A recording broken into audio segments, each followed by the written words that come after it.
Eh, Voy a ser muy breve simplemente para esta bienvenida como el primer seminario que organizamos de los seminarios anuales que realizará el Seymour en forma mensual. Y bueno, para quienes no conocen el grupo en particular, contarles que el colectivo de estudios interdisciplinarios sobre mujeres y ruralidad, en él confluyen distintas investigadoras e investigadores que tienen como tema la ruralidad o las ruralidades en el Uruguay, también en perspectiva comparada de América Latina, nuestra región, y además donde el foco, si bien está en las mujeres rurales, no es excluyente de diferentes temáticas que se abordan en el espacio rural y en y también desde las distintas dimensiones que tiene la ruralidad y los abordajes que ella habilita. Le voy a pedir, bueno, este es un colectivo que en este momento estamos coordinando Javier Tax y yo, quien está acá también presente, y que tiene una trayectoria ya de unos cuantos años, que lo iniciamos en el 2018 con Marta Chape, llegamos hasta este presente y somos más de 10 personas que estamos en forma permanente trabajando en el Seymour, o por lo menos interactuando con nuestras distintas investigaciones y las distintas temáticas que, como les decía, de alguna manera transversalizan las realidades del Uruguay y la región. Y me gustaría invitar a Marta, para no dilatar más esto, a que haga una presentación de Verónica, que será hoy nuestra primera expositora de los seminarios de este año. Bueno, muchas Y gracias, Marta Iván. Ah, me pediste que sí. compartiera, acá voy Sí, a compartir.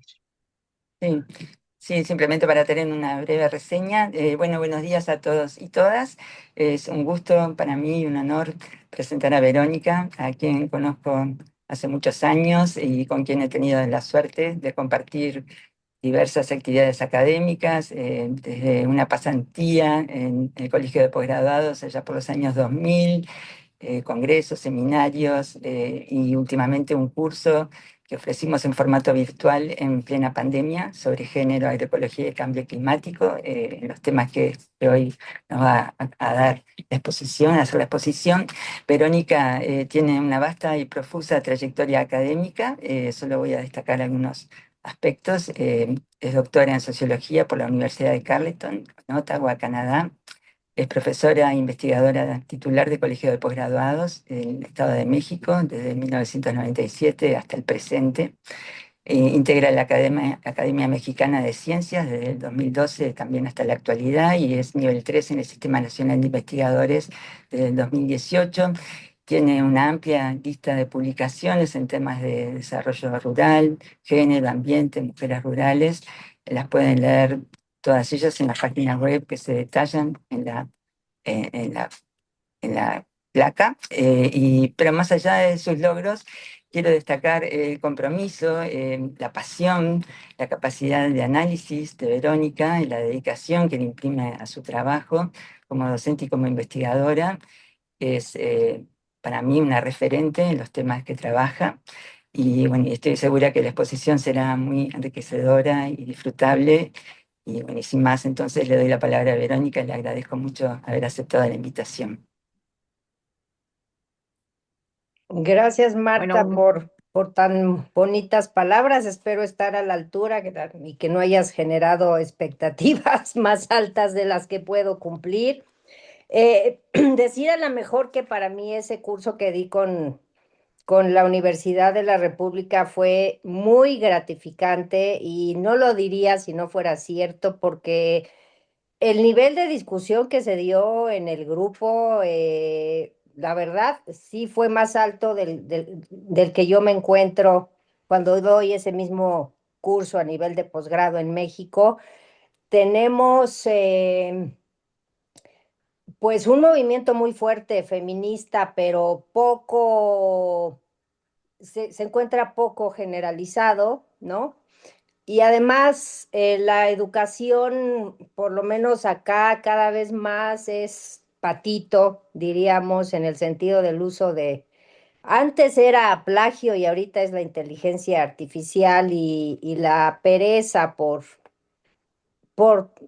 aceptar el reto de entender y debatir ideas complejas, cosa que no me pasó en ese curso, me gustó mucho ser parte. Otro asunto que yo quería decir es que yo trabajo en una institución meramente agronómica, igual que en la facultad en la que estaba Marta, sé que ya se jubiló, y entonces a lo mejor le suena un poquito, la ruralidad puede abarcar demasiadas cosas y seguramente en este grupo de personas que me están escuchando hay distintas especialidades e intereses. Y sí, yo he trabajado sobre todo el tema medioambiental desde una mirada siempre interdisciplinaria. No solo trabajo conceptos de patriarcado, de violencia, no por decir que no son importantes, sino porque este lugar donde yo trabajo tiene esa mirada y ese interés interdisciplinario. Y en el cual es muy difícil incidir y a veces cedo mucho terreno, con colegas a los que les cuesta incluso trabajo entender a la familia como una entidad patriarcal, ¿no? Desde ese nivel a veces tenemos que empezar.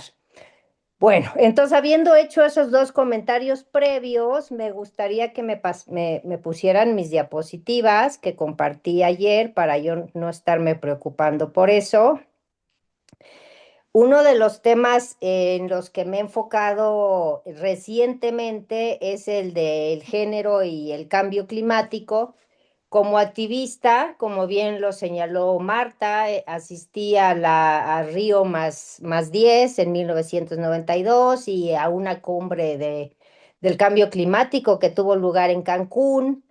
Y ahí es donde empieza ya esta mirada no necesariamente de temas centrales del feminismo y del activismo feminista, pero que afecta, y espero convencerles y convencerlas, afecta de manera determinante la vida de los medios rurales de nuestro continente, diría yo, ¿no? Otro tema en el que he estado mucho es también la minería y el extractivismo. Eso también depende de cada país y cada gobierno cómo ha dado la entrada a estos proyectos. En México ha sido brutal hasta el gobierno más reciente de Andrés Manuel y ahora Claudia Sheinbaum. Entonces siempre tengo yo esta mirada de procesos globales afectando a la realidad de las mujeres rurales. Bueno, entonces este es el título de mi ponencia. Si me pusieran, por favor, la siguiente diapositiva. Como guía para que vayan siguiendo mi pensamiento, les voy a hablar un poquito de la historia del cambio climático y por qué considero que es, junto con el extractivismo, uno de los temas que tiene que acaparar nuestra mirada por el impacto tan grande que tiene en las realidades rurales desde el informe Brundtland del 87, luego la Cumbre de Río, importantísima en desatar muchos procesos de cambio y reflexión, y el Acuerdo de París, que aparentemente sigue vigente con todas las renuencias de Trump, que cada vez que entra al gobierno, saca a Estados Unidos del acuerdo y causa muchos líos, como la guerra que está ocurriendo ahorita, cuyo impacto en el medio ambiente es brutal y que también es una guerra de combustibles fósiles. No lo olvidemos.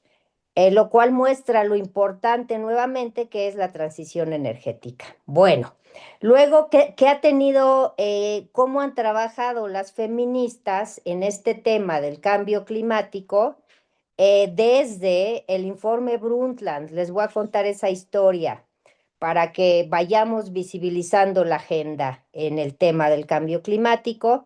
Luego les voy a hablar de algunas experiencias de política pública y estudios científicos de adaptación, gestión del riesgo y mitigación del cambio climático con enfoque de género en México. Aquí es donde ya me transfiero un poquito a ámbitos locales, que son los que yo conozco. No sé qué tanto esto de los que les voy a hablar les prenda focos a ustedes desde la realidad uruguaya, que yo sé que es un país bastante diferente a México, bastante más sencillo, diría yo, además de pequeño. A lo mejor ese tamaño más pequeño hace más, más fácil su comprensión, pero ya ustedes me dirán. Ojalá que yo pueda transmitirles algo que les resuene a ustedes. Y luego el liderazgo de mujeres en la lucha también a nivel global, que yo creo que siguen siendo vigentes. Se conocen poco, sobre todo dos de ellas, y que yo quisiera que sean más conocidas. La siguiente, por favor. Bueno, miren, el informe Brundtland del 87, para quienes no lo conozcan, pues surge en el siglo pasado, comienza bajo el liderazgo de una primera ministra. Ese es un dato de género, de un país que también tiene una tradición de respeto al medio ambiente, cuestionable, pero por lo menos sostenida a lo largo del tiempo, en lo que se refiere por lo menos al manejo de bosques. Y es el primer esfuerzo a nivel mundial donde la comunidad política y científica hace reuniones en los continentes del mundo a lo largo de 3 años para producir un informe que seguramente han escuchado 20 veces, que se llama Our Common Future en inglés, nuestro futuro común en el idioma castellano. La siguiente, por favor. Bueno, este informe, ya muy olvidado, es importante porque se pone en la agenda internacional. O sea, en la academia hemos insistido con esto desde hace, o sea, no en los años 80, desde hace muchísimo tiempo, pero lo importante de este informe es el traslado de ese discurso a espacios políticos, de tomadores y tomadoras de decisiones. Entonces, ahí se empieza a establecer las relaciones entre desarrollo económico y medio ambiente, o sea que el desarrollo económico no es neutral y que tenemos que buscar nuevas maneras de producir y de sostenernos en el planeta. Eso implicaría también nuevas formas de cooperación internacional que han sido desastrosas desde los 80 hasta el momento actual, sobre todo porque las potencias mundiales se niegan a hacer su parte, pero que también los países recientemente en vías, pues ya no en vías de desarrollo. O sea, China en los años 80 era eso y ahorita le está peleando el liderazgo mundial a Estados Unidos. Y también en las cumbres de la Tierra siempre decía: yo tengo derecho a aspirar el nivel de desarrollo que tienen para mi pueblo, el nivel de desarrollo que tienen ustedes. Y entonces ahí es donde siempre están los atorones más importantes.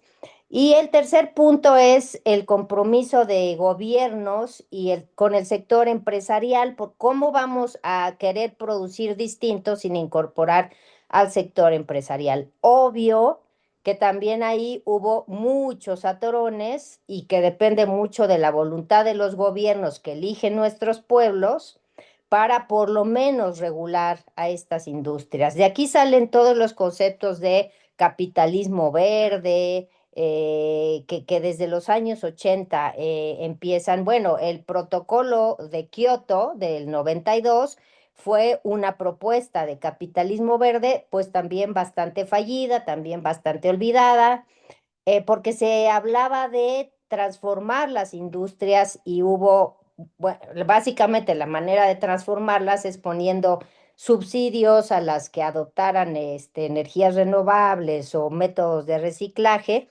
pero sin cuestionar el neoliberalismo que ya estaba rampante en los años 90. La siguiente, por favor.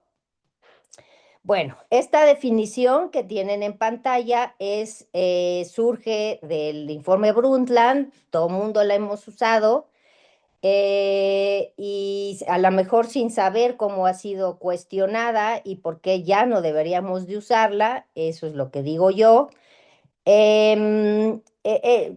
¿Por qué? Básicamente porque las necesidades del presente pues siguen sin definirse. O sea, si China dice: yo tengo el mismo derecho a desarrollar mi economía como lo han hecho Europa y Estados Unidos, pues ahí estás definiendo las necesidades de consumo masivo a nivel mundial del país más poblado del mundo. y el derecho de todos nuestros países, en lugar de proponer un modelo distinto donde las necesidades sean menos y sean humanas y no necesariamente de consumo masivo.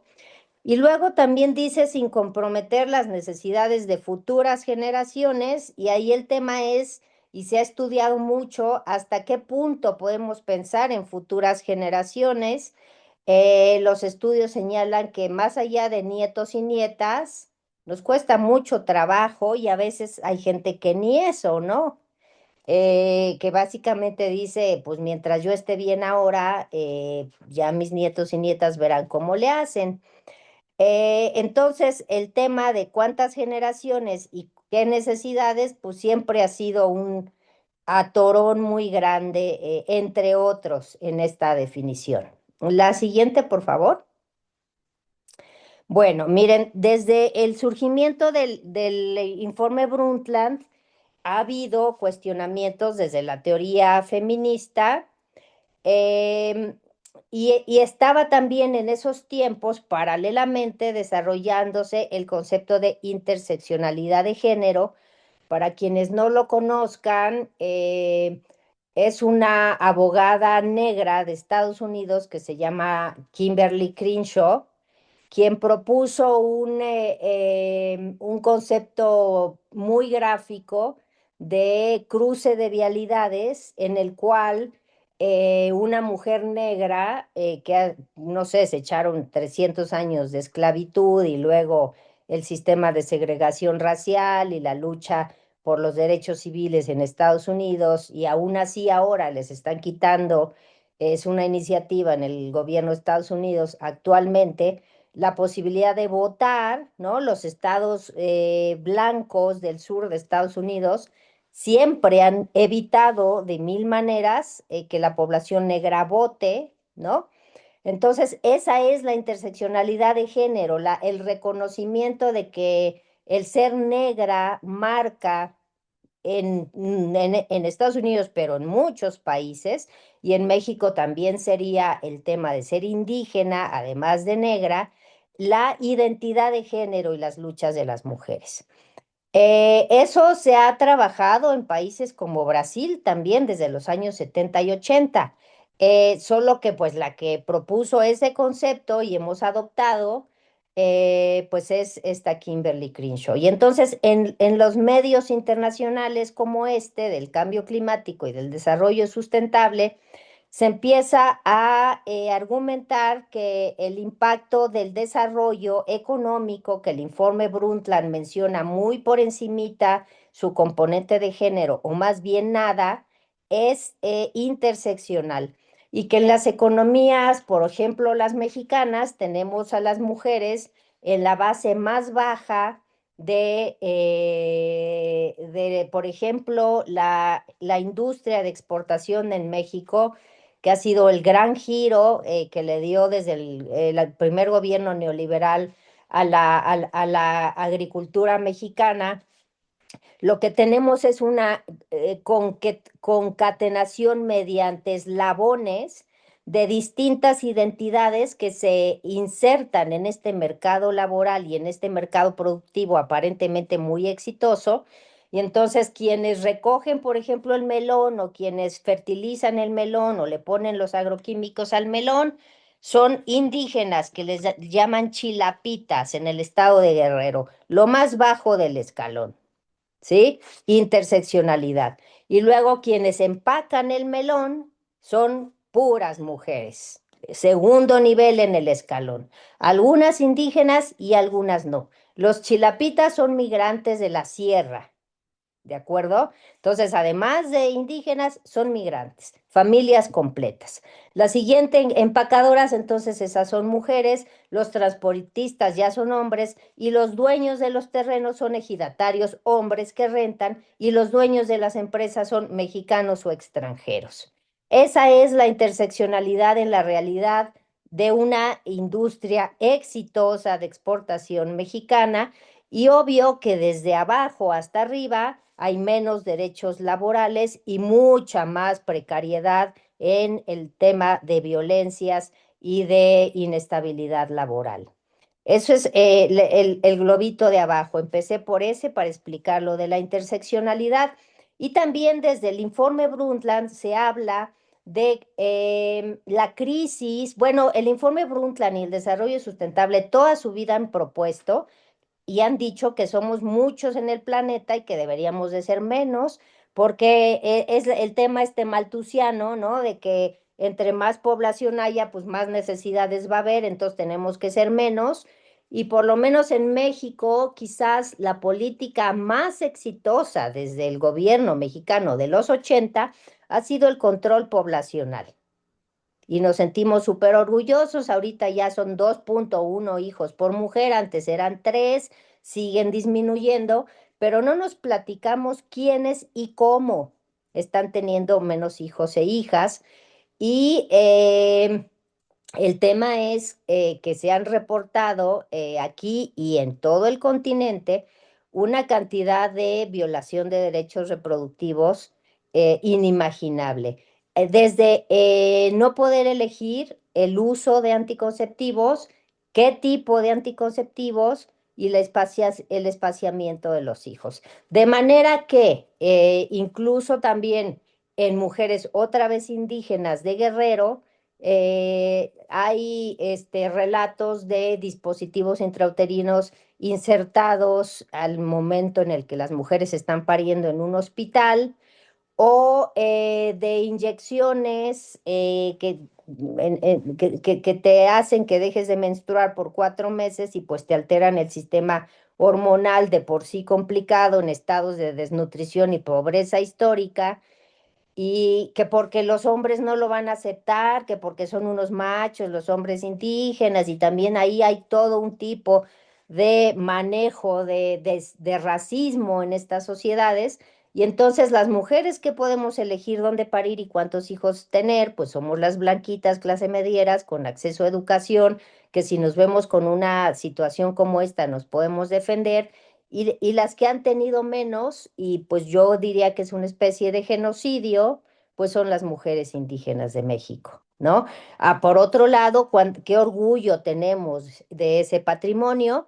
Pensando en el término, en el sentido de agrícola, yo creo que ese genocidio es paralelo a la muerte de los maíces nativos mexicanos, que también custodian las mujeres, ¿no? La siguiente, por favor. Bueno, entonces, ya pasando a Río, unos añitos después, surgen estas 3 convenciones, las dejé en inglés porque así es como se entienden más. La primera es de la biodiversidad, la segunda es el combate a la desertificación y la tercera es la del cambio climático. Voy a hablar solo de cambio climático porque es la que más sigue la gente y que según yo engloba pérdida de biodiversidad y desertificación. Y eso es particularmente interesante. Otro tema y muy interesante aquí es que las que tienen mayor avance en la incorporación del enfoque de género no es la más importante. Eso es lo que quiero que vean. Hasta abajo dice que la de biodiversidad tiene un compromiso para transversalizar el enfoque de género y un plan de acción de género prácticamente desde los años 90, quizás 2000. La de la desertificación, que es un fenómeno que afecta sobre todo a África, es la más progresista. Con esto el racismo que nos domina, ¿verdad? Resulta que es la más progresista. Hay un reconocimiento de cómo afecta a las mujeres la desertificación y hay un proceso de entrenamiento de tomadores y tomadores de decisiones a nivel gobiernos nacionales. Y en cambio, la de cambio climático, solo hay un reconocimiento muy, muy vago de que tendríamos que estar incorporando. Entonces, el mayor avance se encuentra en la convención que tendría que ser la más importante por todo lo que implica. La siguiente, por favor. Bueno, me brinco al Acuerdo de París y les voy a explicar por qué para mí es la más importante, un poquito de más contenido. Es la más popular, es la que más sigue, eso ya lo dije. y une a personajes tan distintos como el Papa Francisco, que en paz descanse, pero él produjo una encíclica sobre el cambio climático muy cuestionable, en la cual no quiero entrar, pero era algo que le preocupaba. El pensador Noam Chomsky, que también está a punto de morir, muy viejito, 90 y tantos años, asociado, por cierto, a los archivos de Epstein, también lo puedo platicar con más detalles si no siguieron las noticias. Lamentablemente, ya Leonardo DiCaprio, ese sí, creo que todo el mundo lo seguimos, muy preocupado siempre por el tema medioambiental. Puedo decir algunas anécdotas de él que no, digo, en la parte de las preguntas. Y por supuesto también a sus detractores, a los famosos negacionistas, que no solo es Donald Trump, es todo el gobierno sionista cristiano que está ahorita atacando a Irán y argumentando que Donald Trump ha sido fungido por Jesús para conducir esa guerra, que como ya señalé, es una guerra como está retaliando Irán, por la destrucción de gas, el control de gas y de petróleo. También podemos hablar más de eso más adelante. El Acuerdo de París también es la experiencia más interesante de lo que puede hacer la ciencia. Esto que nos convoca hoy, nosotros somos un medio científico, académico, al bienestar de la humanidad, para construir un nuevo proyecto civilizatorio. Implicó un consenso mundial, incluyendo a los países renuentes del Protocolo de Kioto, y hay casi 25 años de experiencia de lo que ha funcionado y de lo que no. La siguiente, por favor. Ahora les quiero, bueno, lo más importante es que son contribuciones voluntarias y nacionales que cada año los gobiernos tienen que reportar en las COPs. Y el debate más importante es cuántos grados podía aceptar el Acuerdo de París. Se decía que 1,5 desde la era preindustrial, y al final se quedó que 2. Y ese fue uno de los problemas más grandes de origen que tuvo el Acuerdo de París. La siguiente, por favor. Miren, ahora sí ya entrando en por qué las feministas no han logrado grandes transformaciones y qué han hecho. Esta historia muy poco conocida, creo que es muy importante que la conozcan. Desde 1995, en la COP 1 del cambio climático, en la Conferencia de las Partes, para quien no sepa qué es una COP, las mujeres estaban presentes cuestionando la industria nuclear y pronunciándose a favor de una transición energética. 6 años después, las COPs que no puse es porque fueron, pero nadie les hizo caso, ¿ok? Los años que están es cuando sí fueron escuchadas y lograron incidir. Entonces, en 2001, planes nacionales de adaptación. ¿Y por qué la adaptación? Porque a las mujeres es fácil que seamos victimizadas, ¿no? Se mueren en inundaciones, y no necesariamente se ve la agencia y el poder que tenemos las mujeres de transformar. Lo voy a decir un poquito con más calma más adelante. Y también se empezó a decir lo clásico, que es una de las cosas que en general en las que se incide muy pronto, es que solo son hombres decidiendo, ¿no? Y ahí lo que nos empieza a afectar es que entran mujeres, pero no necesariamente con un enfoque feminista, y al final las cosas quedan más o menos igual, tema para la discusión también. En 2007, pues el Plan de Acción de Bali. En 2009 se genera ya con poder de representación provisional la Women and Gender Constituency, que es un grupo de interés que tendría que estar reflejado en las decisiones de las COPs, que no es sino hasta el de 2011 tiene categoría de oficial. Entonces, del 2009 al 2011 como que les daban chances, sí, gracias por participar, ¿no? Y no es por presumir, pero pues en el 2010, que fueron los acuerdos de Cancún, ahí lo dirigió Patricia Espinosa, nuestra secretaria de Relaciones Exteriores, de manera muy certera, y logró introducir esto de que sea un tema oficial. Desde el 2012 se hacen días de género, que básicamente es un día con stands describiendo las contribuciones y los impactos del cambio climático en las mujeres. Y en el Acuerdo de París hay 3 menciones a la equidad de género, nada más 3, lamentable, todos referentes al tema de la adaptación. La siguiente, por favor. Bueno, este concepto de género muy básico, pero pues el punto de partida por el cual hay limitaciones en nuestro acceso a oportunidades de educación, el tema de la doble jornada, el tema de la falta de autonomía de las mujeres, se asocia con estos mandatos sociales que tienen que ver con nuestra responsabilidad por labores de crianza no reconocidas y no pagadas. La siguiente, por favor.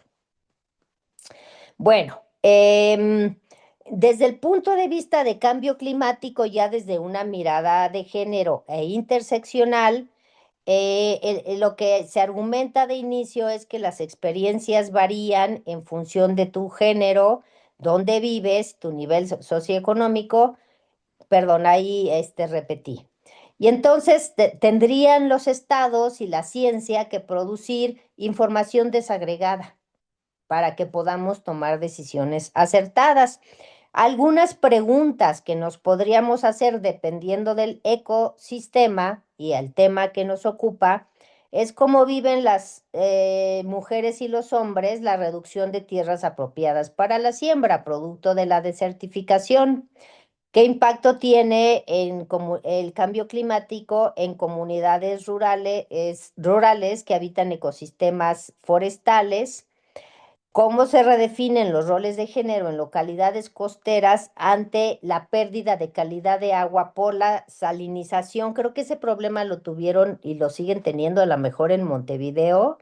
Leí o escuché y creo que fue masivo. Ojalá que me pudieran decir algo al respecto y a lo mejor analizarlo también desde el enfoque de género, porque al final las mujeres son las que tienen que asegurarse por la salud de la familia por esos mandatos de género y cómo influyen las brechas de género en sus capacidades para salvar sus vidas ante un desastre hídrico. Por ejemplo, México nos pegan cada año huracanes nivel 4 o 5, recordarán Otis, por ejemplo, que además ya ni los científicos pueden predecir por sus características.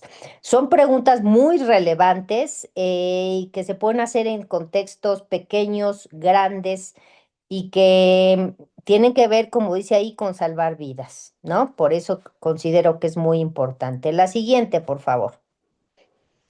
Bueno, para quien no esté muy familiarizada o familiarizado con los temas del cambio climático y no tengan idea de a qué me refería cuando yo decía adaptación y mitigación y combustibles fósiles, esta es una pequeña explicación. La adaptación es desde el IPCC, que es este organismo con el premio Nobel, que por cierto nuestra presidenta actual fue parte de, y por eso tiene ese premio Nobel. Em, la adaptación es, el cambio climático llegó y tenemos que evitar las muertes de la gente, o tenemos que evitar las inundaciones, o tenemos que construirnos nuestras casas más altas porque está subiendo el nivel del mar, o tenemos que, básicamente es aceptar la realidad y actuar en consecuencia para salvar vidas. El tema es que es carísimo, ¿no? Por ejemplo, Miami pasó por un proceso de reconstrucción para que no se inundaran las casas de Shakira y Luis Miguel y todos los que viven por ahí, y pues por eso pegó, ¿no? Pero realmente transformar una ciudad para que no se inunden sus viviendas es un costo increíble. De hecho, hay cálculos de cuánto cuesta adaptarse al cambio climático si no actuamos y seguimos sin actuar, como ya lo saben. Y luego la mitigación es actuar, es reducir los gases de efecto invernadero, que son gas, carbón y petróleo, y usar fuentes renovables de energía, que son eólicas, solares, la nuclear es todo un debate, y geotérmicas. ¿De acuerdo? Entonces, una cosa es acéptalo y adáptate y la otra es resuelve. ¿no? En el tema de la adaptación, entonces entendemos que hay vulnerabilidades diferenciadas y estrategias de adaptación y conocimientos para la adaptación igualmente diferenciados.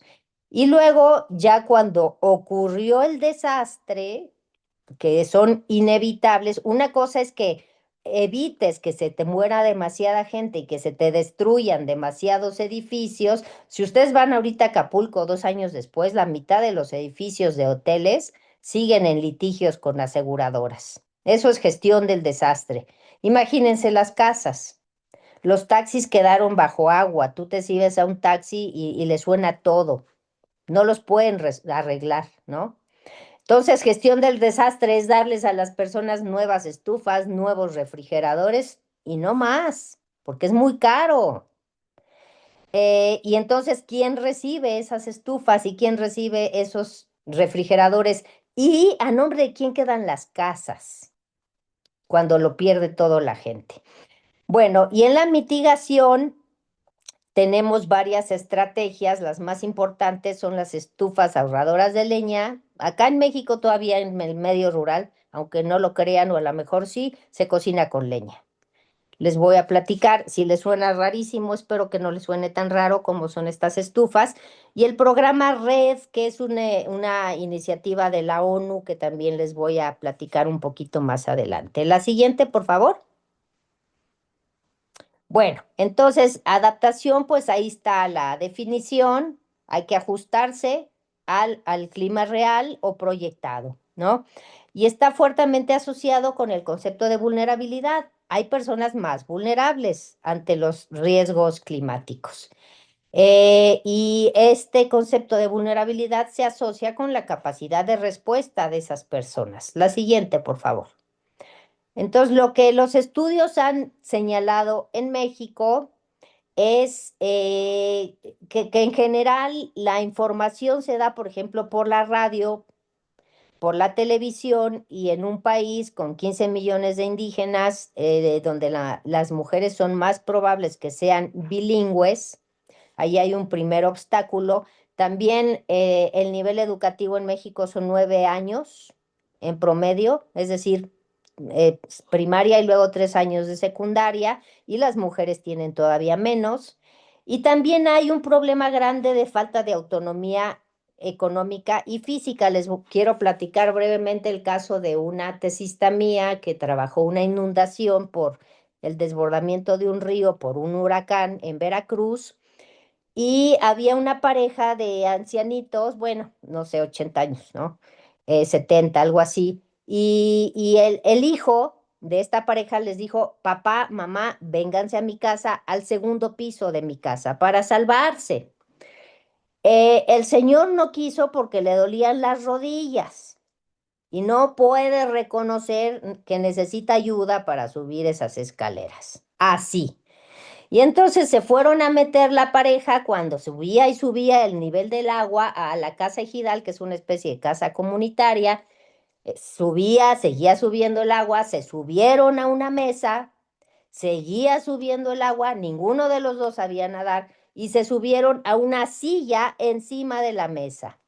La mujer era más joven y sí podía subir las escaleras, pero tuvo que serle leal al marido.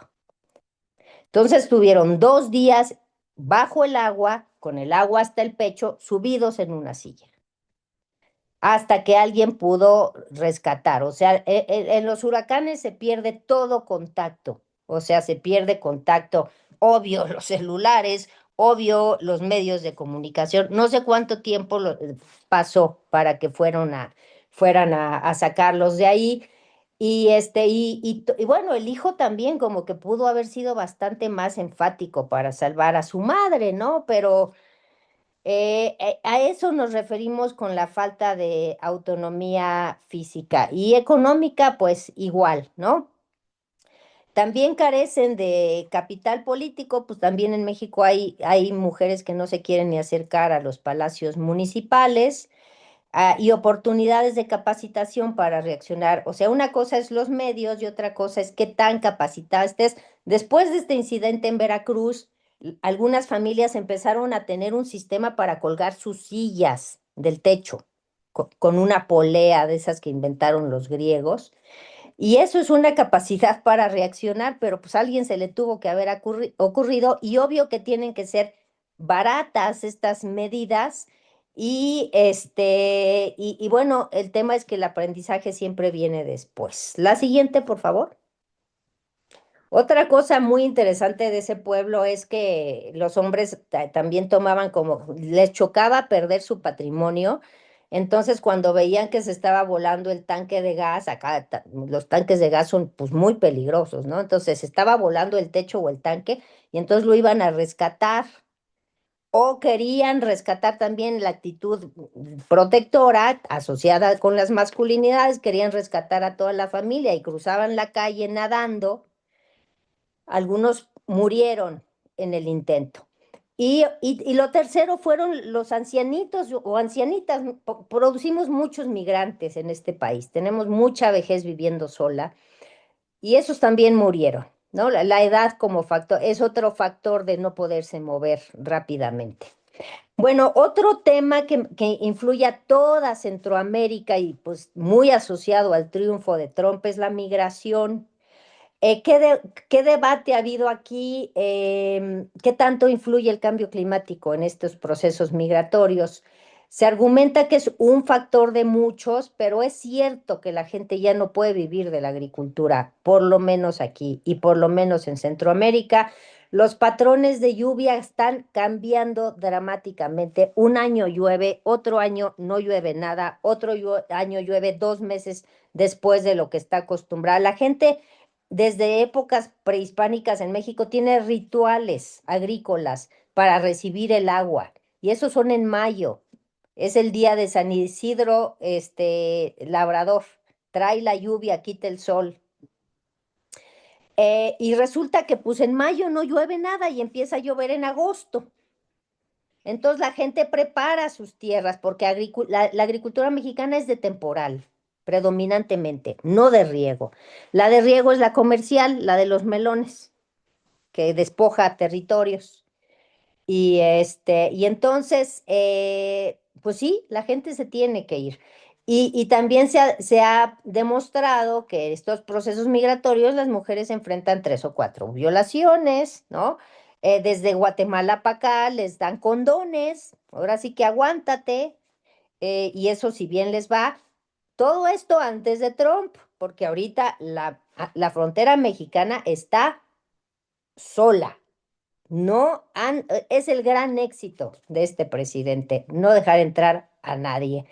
Y pues aquí la pregunta es, ¿cómo están padeciendo estos migrantes deportados luego a países que ni son los suyos esta imposibilidad de sobrevivir en sus propios países? La siguiente, por favor. Bueno, también los conocimientos para la adaptación al cambio climático son diferenciados.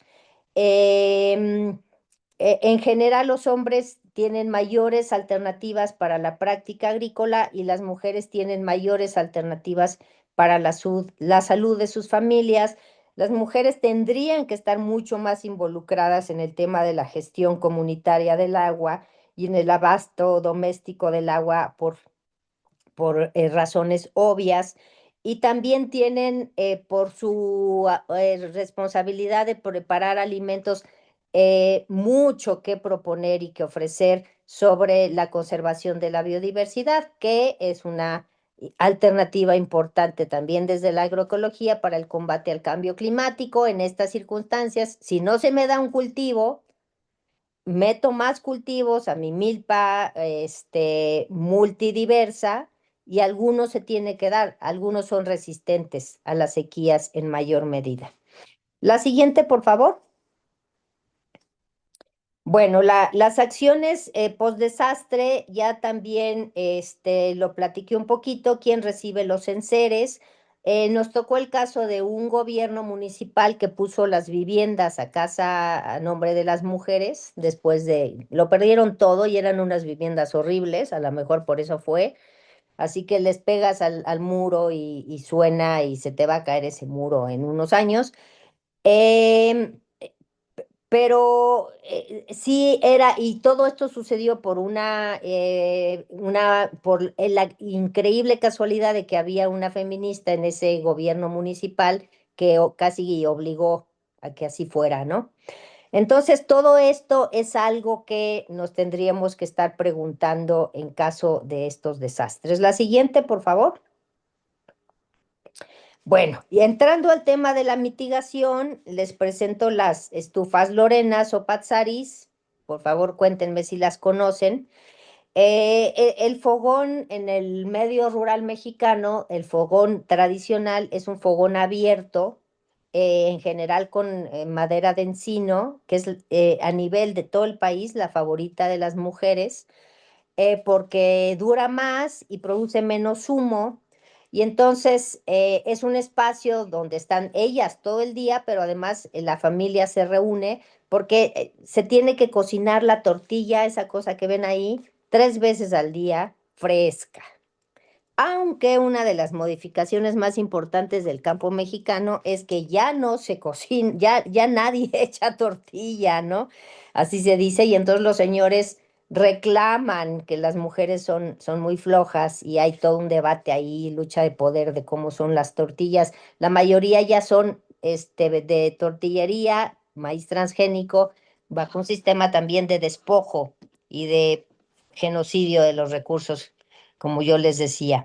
Bueno, entonces para evitar que las mujeres, niños, niñas estén expuestos a ese humo todo el día, estas estufas cierran la salida, o sea, cierran el fogón, también se manejan con leña, se hacen con lodo y arena, por eso se llaman lorenas. Las patzaris, también en ellas participó en su difusión la presidenta Sheinbaum, es un nombre purépecha para definirlas en Michoacán. Y ese tubito que ven ahí hacen que el humo salga y de la vivienda en lugar de que permanezca ahí. Se maneja como una win-win strategy, ganar, ganar, en el sentido de que reducen emisiones, es decir, consumen menos leña, reducen la incidencia de ojos irritados y los problemas respiratorios y dolores de cabeza en las mujeres. Entonces, pues se han distribuido como política pública, originalmente desde ONGs, ahora como política pública a nivel nacional. El problema es que luego los diseños no son del agrado de las mujeres o son demasiado altas o bajas y también tienen problemas de espalda o, sobre todo, que se reproducen los roles de género donde estufas para que seas una ama de casa más eficiente, ¿verdad? La siguiente, por favor. El pago por servicios ambientales, no sé si lo conozcan, y RED es la reducción de emisiones derivadas de la deforestación y degradación. Todo esto salió también de las convenciones de la ONU, muy importante desde Cancún, y es básicamente pagarles a las comunidades rurales por empresas tipo Japón y así, que en lugar de reconvertir su sistema productivo, mitigan, según ellos, el cambio climático, haciendo que las comunidades rurales de nuestro continente y de África conserven. Entonces, ellos sí siguen produciendo como se les da la gana y le pasan un dinerito que son literalmente 3 pesos a estas comunidades. Y que además yo siempre estuve en contra de Red y sigo estando, porque para mí es otra estrategia de despojo, pero México también lo adoptó como una estrategia importantísima y nosotros siempre figuramos como país modelo en las COPs, ¿no? Y entonces, básicamente también estos pagos vienen con lineamientos de cómo puede usar la gente la tierra y mucha más carga de trabajo, que tienen que hacer cortafuegos para que si hay fuego no se... Entonces la gente se la pasa podando áreas por los 3 pesos que reciben. Y aquí lo que pasa también, para empeorar las cosas, es que el dinero lo reciben los hombres y especialistas, por ejemplo, como Lorena Aguilar ha dicho, en Centroamérica, ella es de Costa Rica, que aumenta el consumo del alcohol cuando se cobra el red y el pago por servicios ambientales, y eso también aumenta la violencia de género. Entonces, si quisiéramos promoverlo, pues el limitante principal sigue siendo que la tierra en el 70% de los ejidos mexicanos está en manos masculinas. Otra cosa que me pasó aquí, porque cada vez hay más y más con Claudia Sheinbaum, una obligatoriedad de la igualdad sustantiva en la política pública, es decir, que toda la transversalidad ya tenga enfoque de género. Entonces, lo que hacen los tipos de la Comisión de la CONAFOR, la Comisión Nacional Forestal, es simular la participación femenina en red y en pagos por servicios ambientales, y lo vi con mis propios ojos y me lo contaron, que fueron los señores de la CONAFOR y les dijeron, oigan, tiene que haber participación femenina, no nos pueden traer a unas señoras para tomarles la foto ahí en el bosque haciendo una. Y la argumentación de ellos es, no, es que ese es trabajo muy pesado y ellas no pueden, pero pues simulan y además no reciben, y además cuando sus parejas reciben pueden ser víctimas de mayor violencia. Todo esto en nombre del cuidado de los bosques.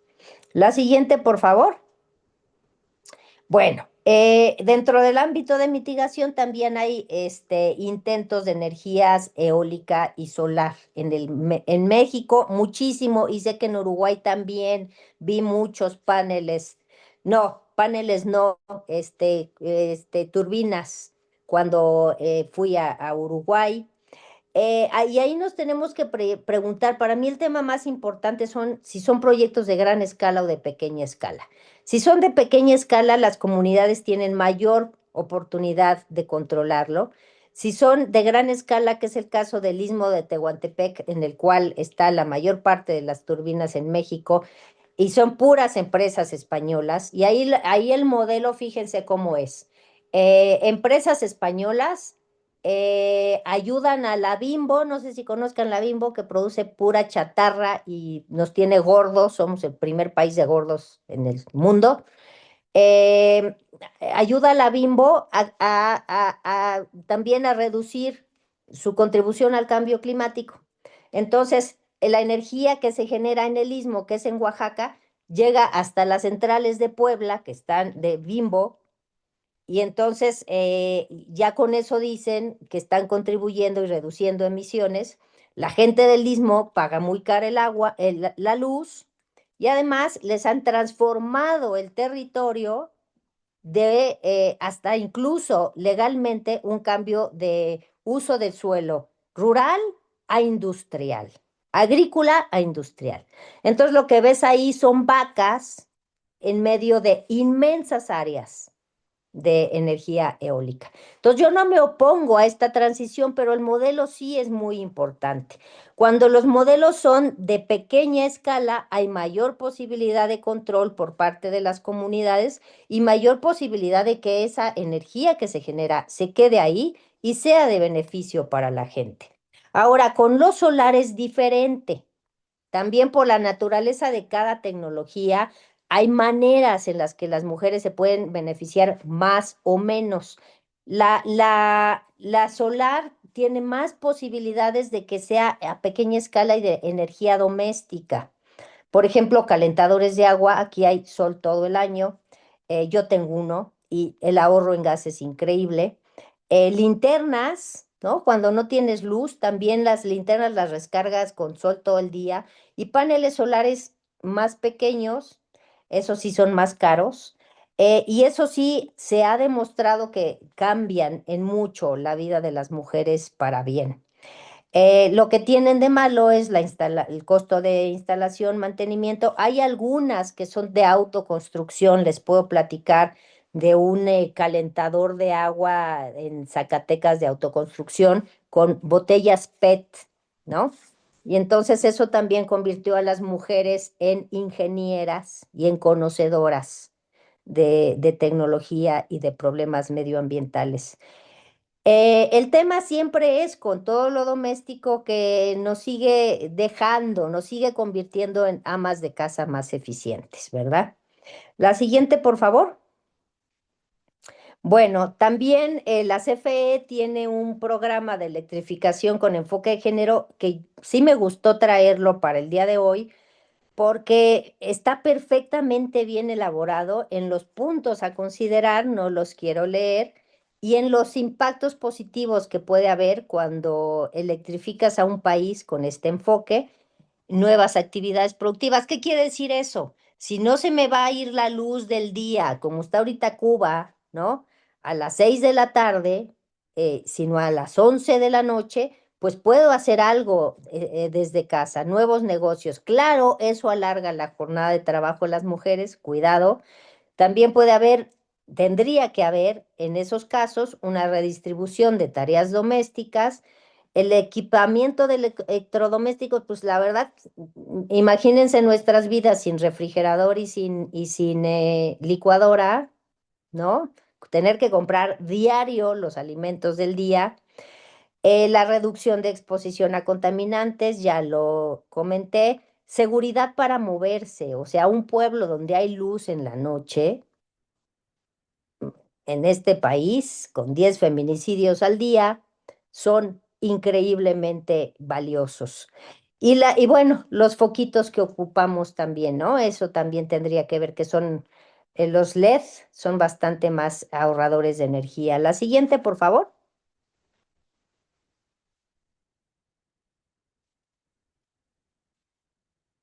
Mi siguiente diapo se atoró. Ya me falta muy poquito, creo que ya hablé una hora. Hoy, Marta, ¿cuánto tiempo tengo?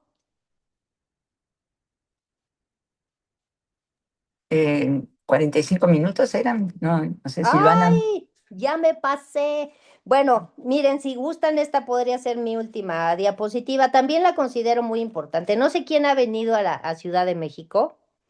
Es un monstruo caótico y sucio. Y sorry, yo soy de ahí, pero es la verdad. Y fíjense los patrones de transporte de mujeres y hombres. Los hombres van directo del trabajo a su casa, hacen muy poco desplazamiento de labores de cuidado, y las mujeres hacemos 33% de desplazamiento por trabajo, 35% de desplazamiento por labores de cuidado. Tenemos menos vehículos particulares que los hombres y hacemos viajes multidireccionales. ¿Quién aquí no ha ido primero a la farmacia, luego al trabajo, regresando del trabajo por unos jitomates que se te olvidaron para la comida? Y entonces, y luego tienes que llevar, si tienes todavía hijos e hijas pequeñas, a su clase de ballet, ¿no? Esos son los viajes multidireccionales. Imagínense eso en el contexto de la Ciudad de México y cómo tendríamos que planear una transición más amigable, ¿no? En el diseño urbano para favorecer las necesidades de las mujeres. Lo siguiente ya son las tres activistas que yo quería mencionar, todas son internacionales. A Greta seguro la conocen, que es la diapositiva anterior. Esta es Naomi Klein, ha escrito, sí, Greta yo creo que ya no hay mucho que decir, ¿no? Siempre está en los medios, puedo hacerlo en las preguntas. Esta es Naomi Klein, ha escrito mucho sobre el tema de cambio climático con enfoque del desarrollo del capital, la recomiendo muchísimo. Y la última, para cerrar con un poquito de esperanza, es Alejandra Ocasio-Cortez, que se lleva muy bien con Bernie Sanders, ahí lo tienen a su derecha, que es un viejito que se salió del Partido Demócrata por toda la corrupción que hay de las corporaciones yanquis que apoyan siempre el proceso electoral y influyen completamente. Juntos propusieron el Green New Deal, que es una transición masiva con beneficios para el empleo, empleos favorables hacia la transición energética. Cuando estaba el anterior, ya no me acuerdo cómo se llama, que le tira tanto Trump, Biden, hizo bastantes cosas buenas, influido un poquito por este programa, que sí es demócrata. Y esta persona, Alejandra Ocasio-Cortez, nacida en Nueva York, originalmente de Puerto Rico, va a ser, podría ser la candidata a la presidencia por el Partido Demócrata en las próximas elecciones. Les recomiendo que la sigan. Es muy vocal en este tema del cambio climático, no necesariamente con enfoque de género, ¿no? Pero sí con enfoque crítico al desarrollo de la economía gringa y al papel imperial que ha jugado y sigue jugando en nuestras vidas.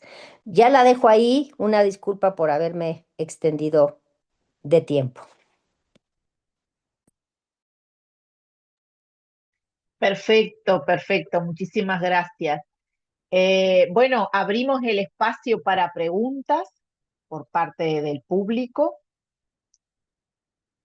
Me olvidé de mencionar en el inicio, mal yo, que los seminarios van a durar 1 hora y media, con lo cual queríamos tener tiempo para hacer las preguntas y comentarios.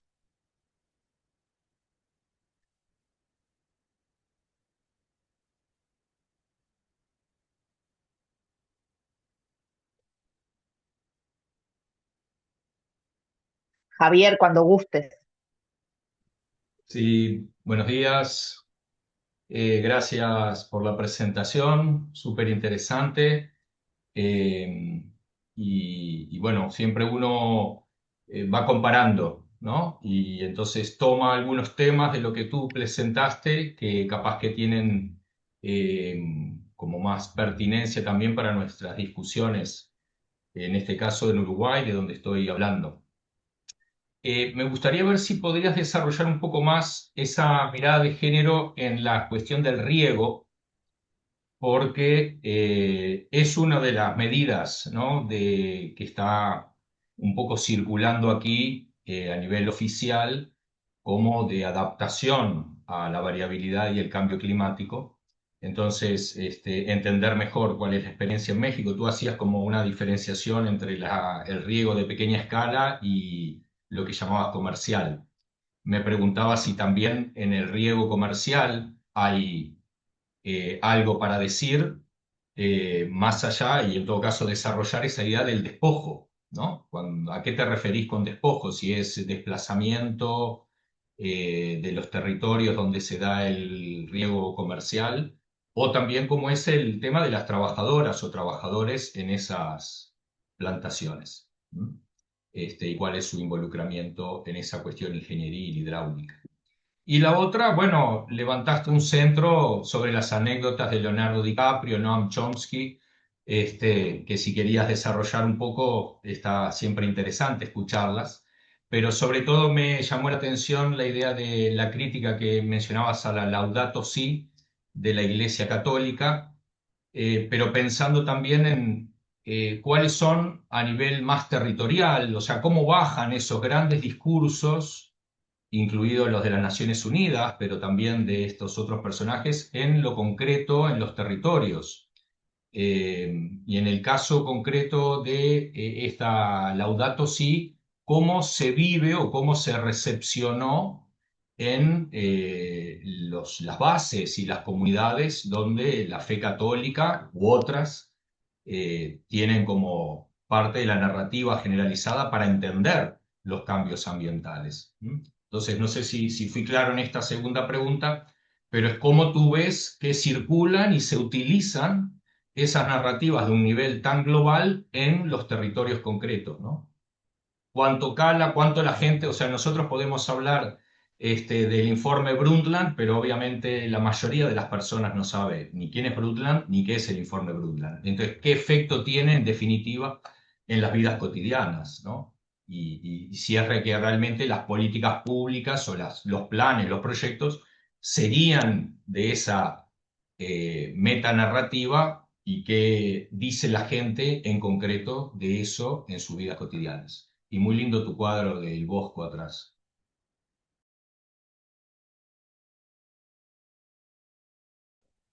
¿Cuál sería la dinámica, Silvana? Hago listita de preguntas y resuelvo al final. En este momento no tengo a nadie anotado, así que tal vez podés empezar con la Ok, pregunta de Javier y estimular al resto, invitarles a preguntar. bueno,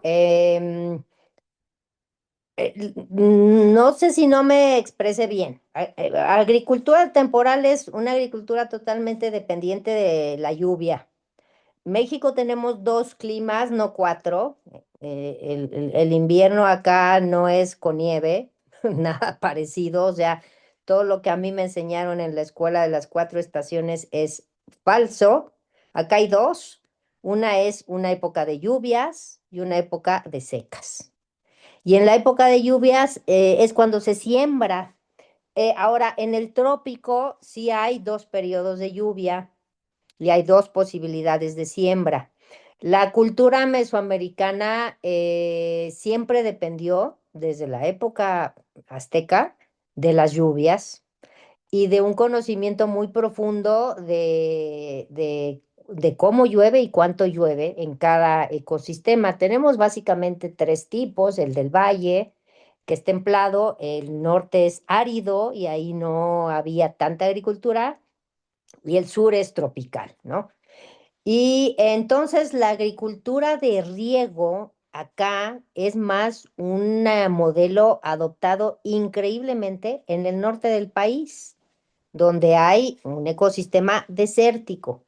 Es agua subterránea de grandes propiedades, y cuando hablé de despojo me refiero a que, bueno, es una larga historia. La Revolución Mexicana repartió tierras obligadamente, no por mucho gusto, pero pues murieron, no sé, como 1,5 millones de personas, y Zapata y Villa insistieron mucho en eso y lograron que en la Constitución del 17 hubiera lo que constituyen ejidos y comunidades agrarias, de manera que ahora la mitad del país es propiedad social, es decir, propiedad campesina. Campesina de 70, 65 años. Ese es otro problema, porque pues esos viejitos, ya son 100 años, ¿no? Más de 100 años. Bueno, entonces esos ejidatarios y ejidatarias rentan a las empresas privadas sus terrenos para que ahí siembren, por ejemplo, el trigo que se exporta a Estados Unidos, o los melones o las berries que se exportan a Estados Unidos. No hay ejidos en México, o muy pocos, que como dueños de la tierra se incorporen al mercado internacional o a las commodities. Y el otro modelo que tenemos agrícola, pues es el de temporal, que predomina en el sur, donde llueve un poquito más, y en el centro, donde está dejando de llover. Entonces, por eso lo del despojo. Y desde la perspectiva de género, lo que pasa con estos sistemas de riego es que también, producto de la Revolución Mexicana, más durante la época de Lázaro Cárdenas, se empezaron a asociar los derechos de riego con la tenencia de la tierra. Ese siempre ha sido el atorón en México con el tema de género, porque entonces la misma legislación agraria decía que solo los padres de familia podían ser titulares de una propiedad ejidal. Todas las mujeres, pues fuera. Históricamente, los derechos de riego han sido transmitidos entre varones, al igual que los derechos agrarios. Y entonces, en los pocos ejidos donde sí hay esfuerzos por producir siendo dueños, este es un sistema masculino de distribución del agua y de la tierra. Y digamos que habría algunos dedicados a las berries, ¿no? En estados como Puebla, en estados como Michoacán. A lo mejor los aguacateros también son dueños de sus terrenos y de sus derechos y de riego, pero son sobre todo pues, producción de ese tipo y masculina. Y luego también tenemos un sistema de riego prehispánico que es por fuera, no subterráneo. Hay mucha gente que lo trabaja, yo no lo conozco tan bien, y que también sugiere, se presenta más a pequeña escala. y que podría, yo diría, ser una alternativa importante. Por ejemplo, hay unas cosas que se llaman jagüeyes, que son lagunas artificiales que hacen las comunidades campesinas, donde saben que se puede acumular el agua para luego guardar esa agua para sus parcelas y las ponen cerca, ¿no? Em, eh, Esa es, digamos, otra manera de riego que ha sido documentada en México.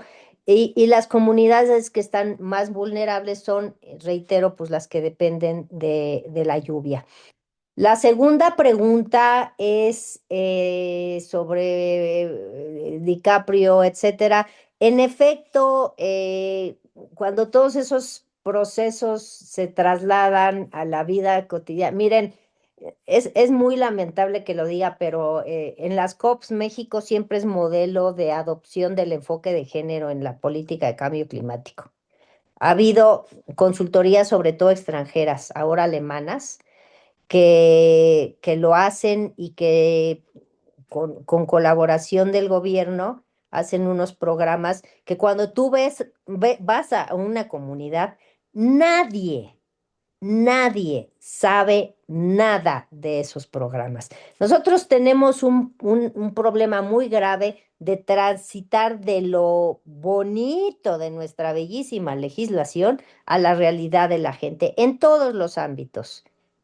Hoy se iba a promulgar una ley de feminicidio, una nueva ley de feminicidio, eh, siendo que por 10 15 años tuvimos una política de alertas de género, no sé si conozcan eso y si quieren que se los cuente, pero era básicamente que los municipios detectaran, se clasificaran en función de la posibilidad, sus incidencias de feminicidios. Sale una nueva ley sin reconocer lo que no se logró en la política de alertas de género. Y mucho tiene que ver con el tema de que aunque haya conciencia, sí aquí, sobre todo entre las familias, de que fue un feminicidio, con la ejecución al final judicial del problema, ¿no? O sea, sí sigue siendo el 97% de los casos no resueltos, impunes en feminicidio, ¿no? En un país con 10, ¿no? Al día. Imagínate cómo va a bajar la política de cambio climático, donde no hay ningún reconocimiento del problema. eh, en las comunidades, para seguir siendo trágica, la gente le atribuye a Dios la falta de lluvias. Ojalá que Diosito nos bendiga este año. Y ya sembraron el maíz y está medio muerto. Entonces, la verdad, la transición hacia abajo es muy complicada en todos los ámbitos que tienen que ver con género y con cambio climático.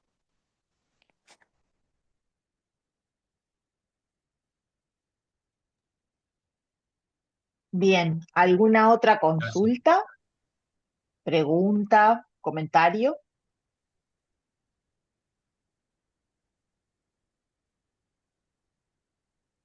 Acá Andrea y Lucía, Buena, ¿qué tal? Buen ¿qué día. tal? Primero, agradecer y felicitar por este espacio, que bueno, siempre está bueno, por lo menos para los uruguayos, conocernos también, y ver qué actores estamos en el tema. Yo soy Andrea Politi y acá está Lucía Cordero, ambas trabajamos en la parte del área rural del Centro Cooperativista Uruguayo, y queríamos contarles muy brevemente, sin sacar protagonismo a la compañera mexicana, pero también un poco para contrastar algunas cosas.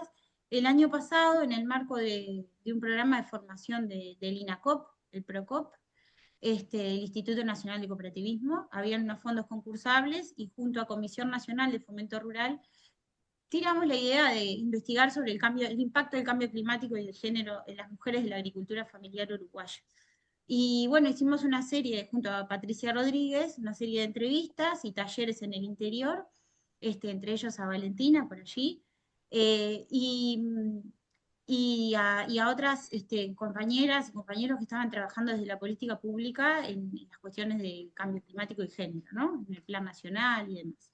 Y solamente como para también, capaz hasta preguntarle a Verónica cómo trabajan allá el tema, ¿no?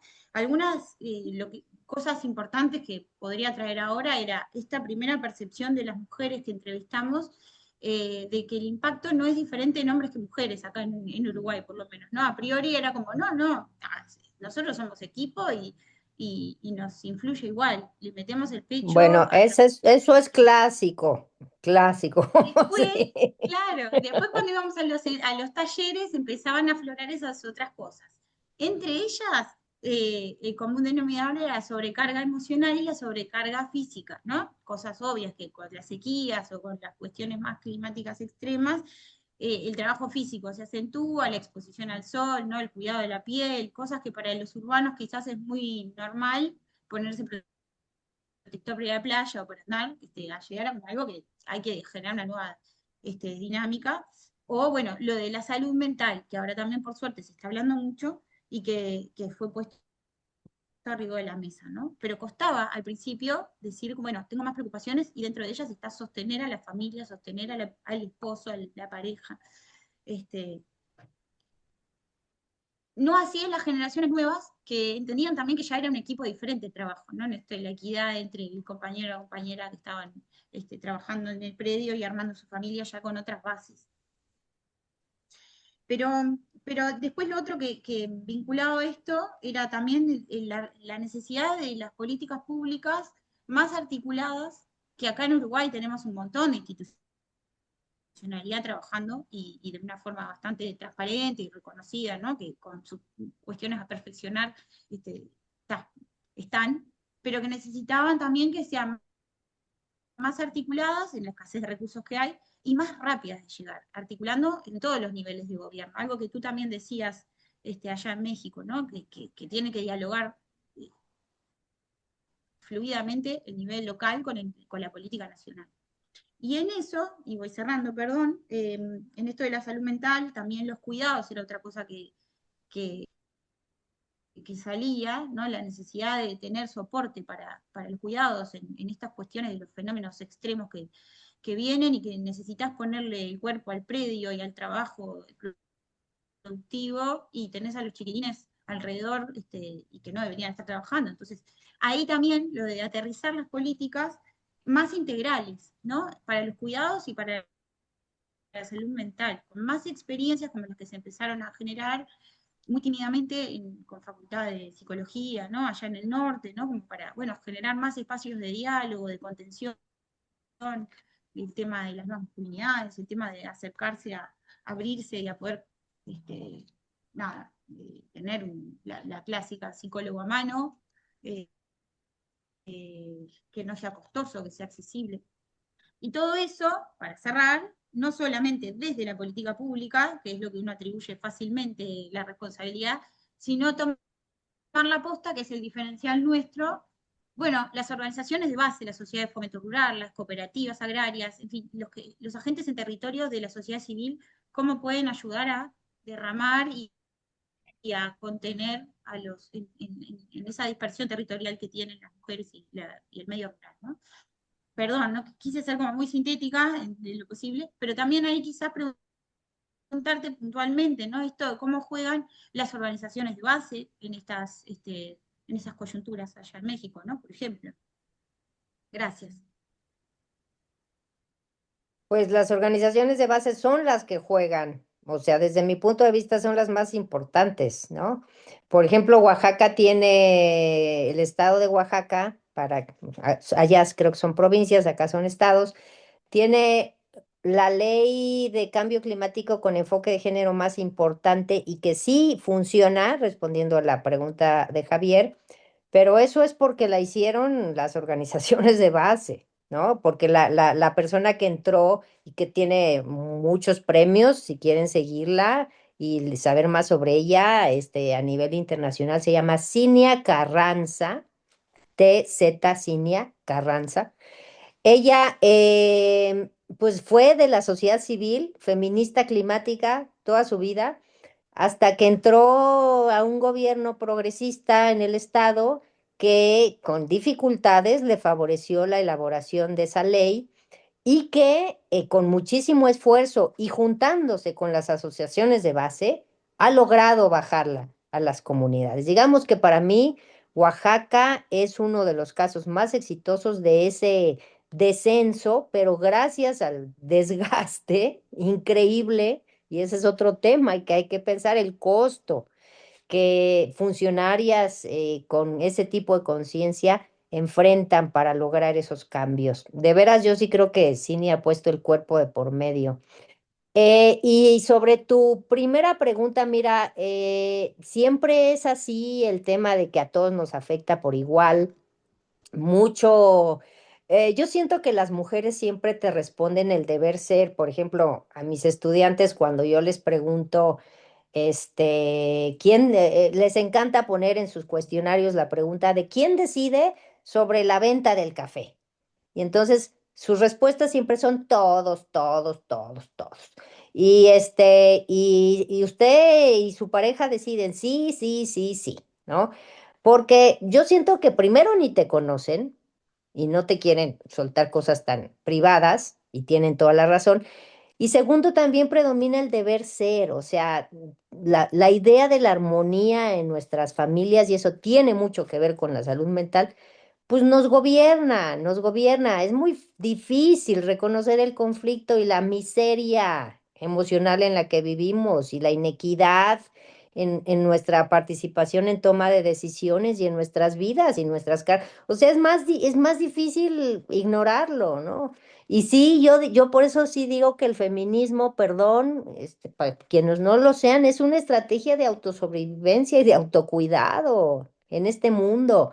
O sea, empezar por reconocer que no estamos en la mejor circunstancia por el patriarcado y empezar a negociar nuestros espacios y nuestra carga de trabajo en familia, pues es para mí importantísimo, pero es muy común en las mujeres y en efecto, cuando generas espacios de discusión, Andrea, los talleres, entonces las mujeres empiezan a escuchar que la vecina está padeciendo lo mismo y que entonces ya es un problema generalizado y no estoy loca.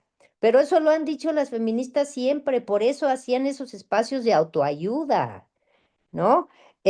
Cuando te das cuenta que es un problema compartido, estructural, entonces te dejas de azotar, te dejas de autovictimizar y empiezas a ver luz y posibilidades de cambio. Entonces, efectivamente, esos grupos de trabajo en los que las mujeres comparten son de las estrategias más importantes para nuestro autocuidado y la conciencia del cambio que tenemos que lograr y por supuesto el acompañamiento, o sea, uno de los lemas más importantes de las jóvenes en México es, a mí no me cuida el Estado, a mí me cuidan mis amigas. Las mujeres grandes, ¿no? Que ya son responsables de familias, no tienen amigas.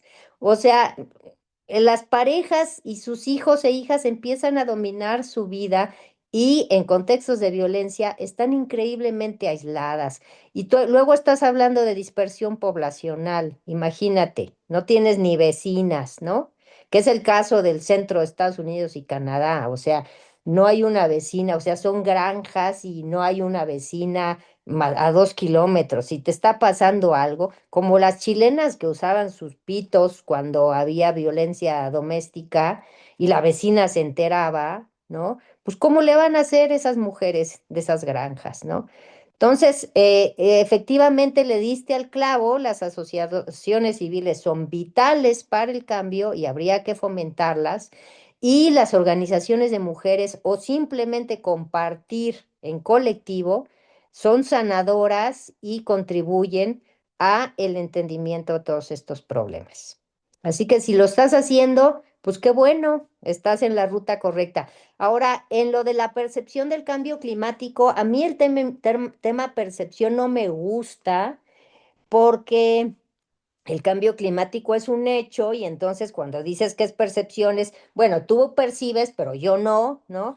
Y ahí sí prefiero experiencias o vivencias, porque es algo que te atraviesa el cuerpo, como también señalaste.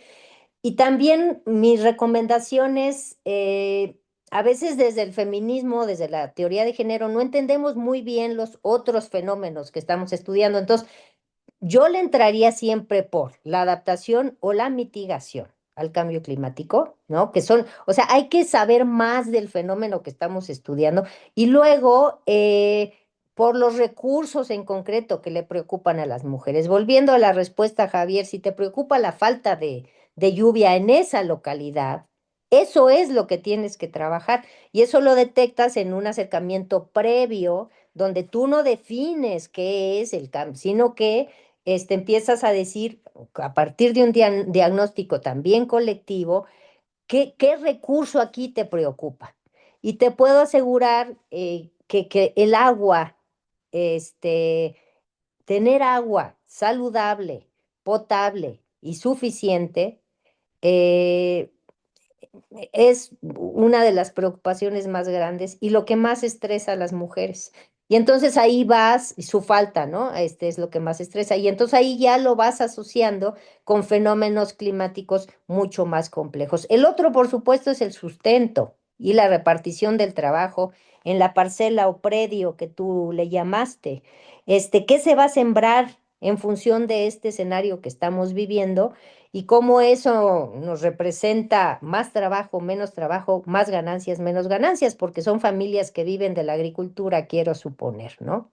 Entonces, sustento y agua son las cosas más básicas en cualquier sociedad, y eso en el contexto del cambio climático. Y vas a ver si ahí no recuperas muchísimas experiencias de parte de las mujeres, ¿no? Verónica, tenemos una última pregunta por parte de Pierina.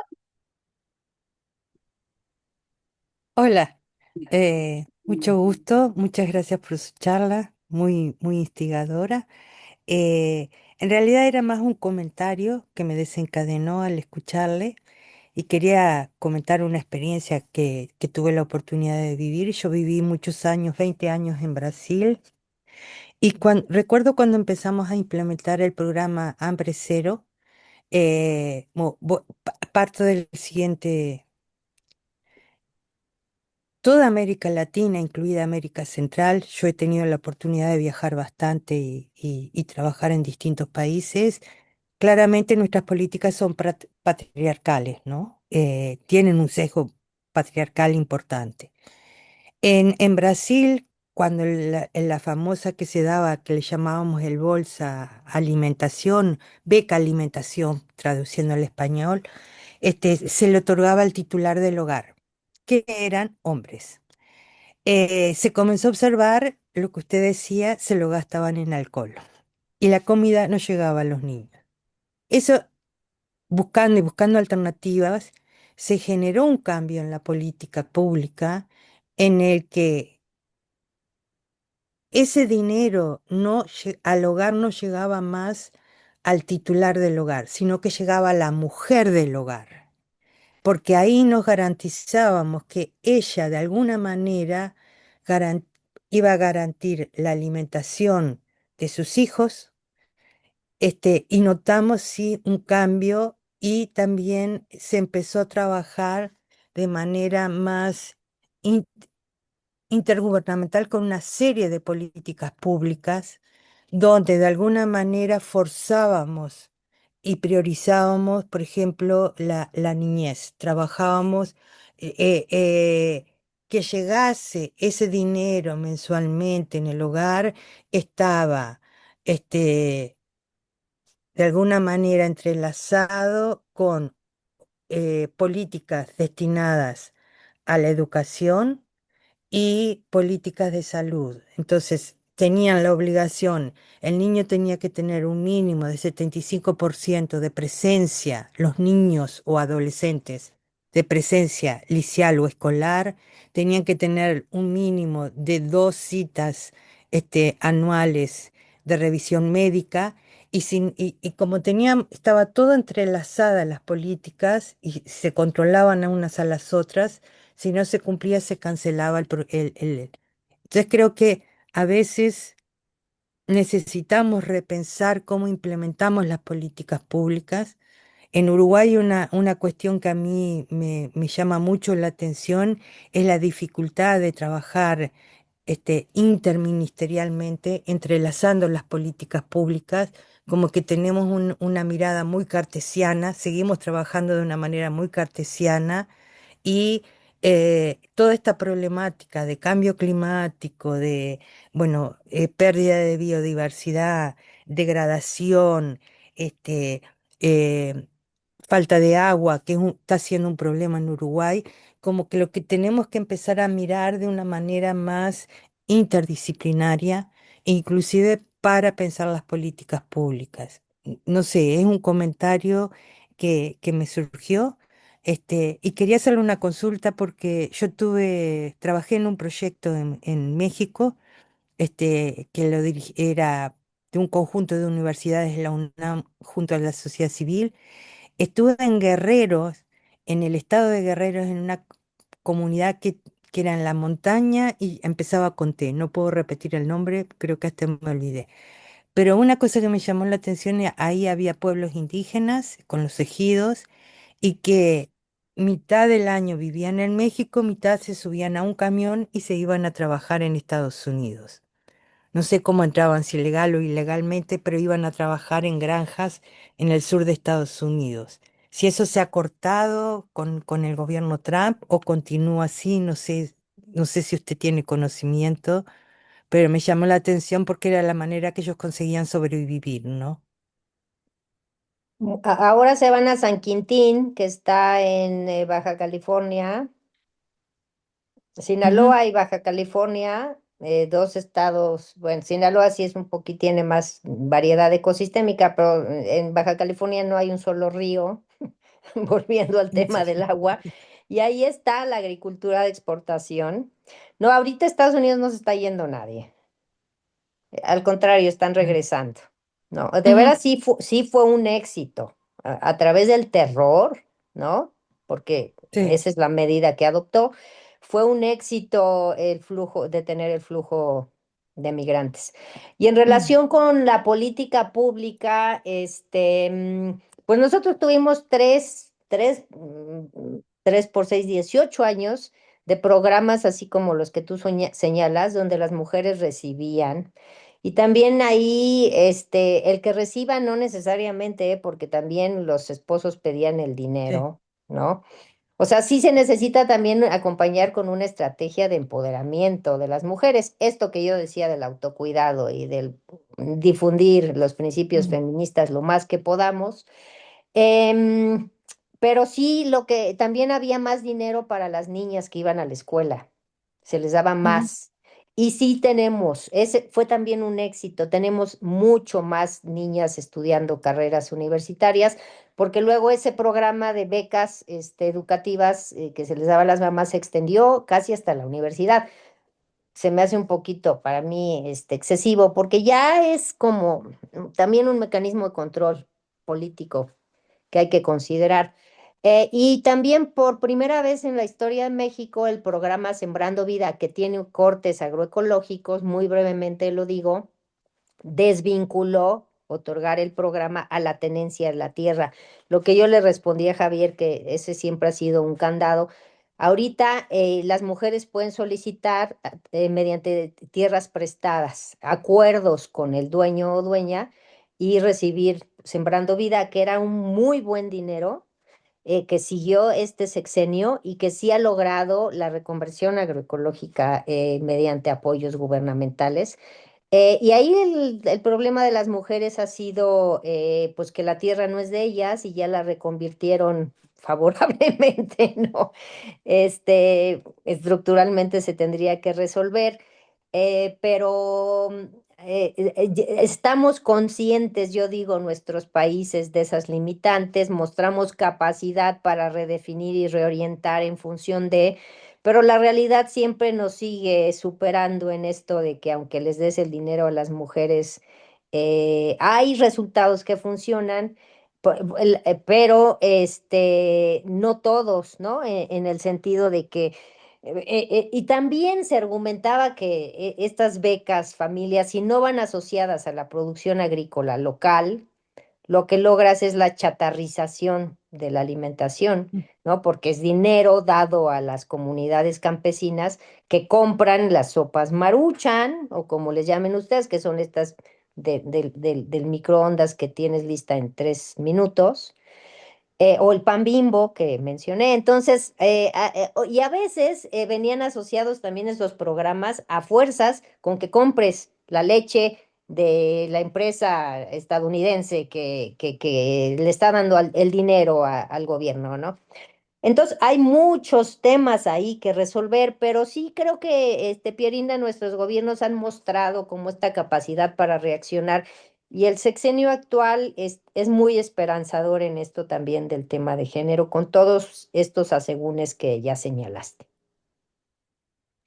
Si me permitís rapidito,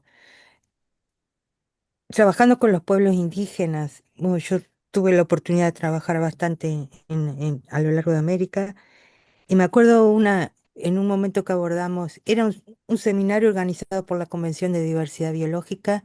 En un momento abordamos la cuestión de género y me acuerdo un comentario que hicieron varias mujeres indígenas, como que no, los occidentales tenemos una mirada y ellos tienen otra.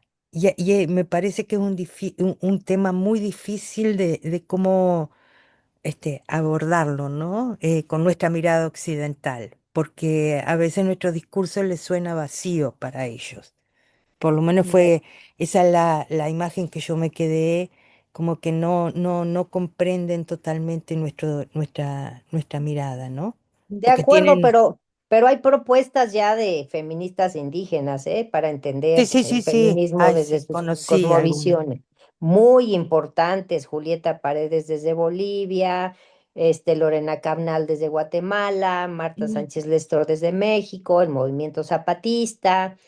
Entonces, efectivamente, ya desde sus propias realidades han propuesto su propia versión de cambio social, muy digna de tomar en cuenta, importantísima porque enriquece al movimiento, por supuesto. Mm. Gracias. Bueno, gracias, Perina. Marta, ¿tú querías hacer un comentario? Bueno, Silvana, en realidad no era una intervención ni una pregunta. Bueno, en primer lugar, muchas gracias, Verónica, por todos los aportes interesantísimos. Y bueno, y lo que quería era simplemente compartir, que ahí les mandé por el chat, que en Uruguay hay dos documentos que me parece que pueden ser relevantes para este tema, digamos, más genérico, ¿no? A nivel más general. Uno es un documento que es del Ministerio de Ambiente, que es sobre el plan de acción de género y cambio climático en el periodo 2020-2024. No sé si hay otro más nuevo, yo no encontré, pero quizás lo haya o se está trabajando en ello. Ese es un documento general para el país. Y después también lo que hay en particular para el sector agropecuario es un estudio que se hizo publicado en el año 2019, que es sobre género, adaptación al cambio climático y sector agropecuario. Ese es un estudio más bien de diagnóstico y propuestas, pero no hay trabajo de campo directo a nivel de organizaciones o de estudios de casos específicos, o sea, más bien un estudio de carácter general, muy a nivel nacional, muy exhaustivo, en creo que fueron en tres rubros principalmente, y en establecimientos familiares pequeños, medianos, ¿no? No a nivel de agricultura de gran escala, ni de ganadería extensiva a gran escala, ni de forestación tampoco a gran escala. O sea, en los rubros lechería, horticultura, y ganadería familiar, me parece que fue, bueno, no me acuerdo bien, pero está en el documento y bueno, creo que es una buena base también como para tener una visión general sobre el tema, y creo que hay también algunos trabajos más específicos, o bueno, yo conozco al menos algunos, que se han hecho a nivel de la Asociación de Mujeres Rurales del Uruguay ya hace unos cuantos años sobre las posibilidades de participación de las mujeres en estos temas, a nivel de la organización en particular, y bueno, y también me parece que se han abordado desde la red de agroecología algunas de estas temáticas. Entonces yo creo que si bien en Uruguay, esta es mi opinión, no es un tema demasiado, me parece que se ha trabajado demasiado a nivel de las organizaciones, pero sí, bueno, como decía Andrea también, hay ciertas inquietudes que se pueden rescatar y también me parece que es muy importante destacar el rol fundamental que creo yo también tienen las mujeres en todo lo que significa los saberes para adaptación y mitigación al cambio climático. Eso yo creo que es un trabajo que aún está en el debe.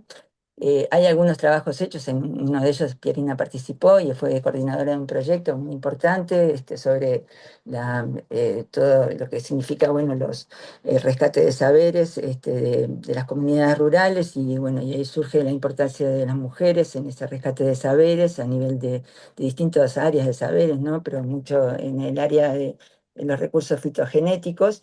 Y bueno, y eso yo creo que es un elemento fundamental a tener en cuenta, ¿no? Porque las mujeres tienen participación directa en la producción familiar, en la producción de algunos cultivos específicos, principalmente también los cultivos más intensivos, y también en la ganadería más intensiva, ¿no? A nivel de producción familiar, pero también en mucho de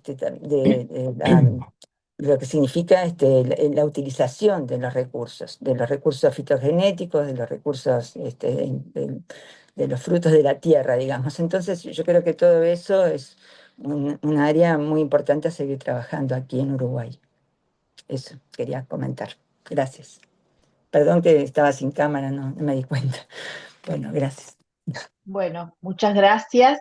Bueno, vamos a dar por cerrado el seminario de hoy. Verónica, muchísimas gracias por tu participación, por aceptar la invitación y por la charla que estuvo muy interesante. Y la verdad queremos agradecerles a todas por participar y esperamos que nos acompañen para las próximas sesiones y que se genere en este lugar un espacio de intercambio de saberes y de vivencias. Así que muchísimas gracias para todas. Les mando un abrazo y un abrazo especial a Verónica, reiterando el agradecimiento porque estuviera. Al contrario, gracias a ustedes. Y sí, el tema de la ganadería, Marta, ahorita que lo mencionaste, y su alto consumo de carne, a lo mejor por eso no le entran al cambio climático. Piénsenlo un poquito, porque sí he encontrado muchas resistencias sobre una transformación de la dieta del sur. Nada más, Ese es dejarlo otro por ahí, tema como muy grande. reflexión. Vamos a no entrar en ese tema. Mejor el mate, mejor el mate. Para la próxima. Bueno, excelente. Chao. Gracias a ustedes. Gracias. Gracias a Muchas ustedes. gracias, Verónica. Adiós. Gracias. Muchas Mucho gracias. contacto. Chao, Saludos. gracias a todos.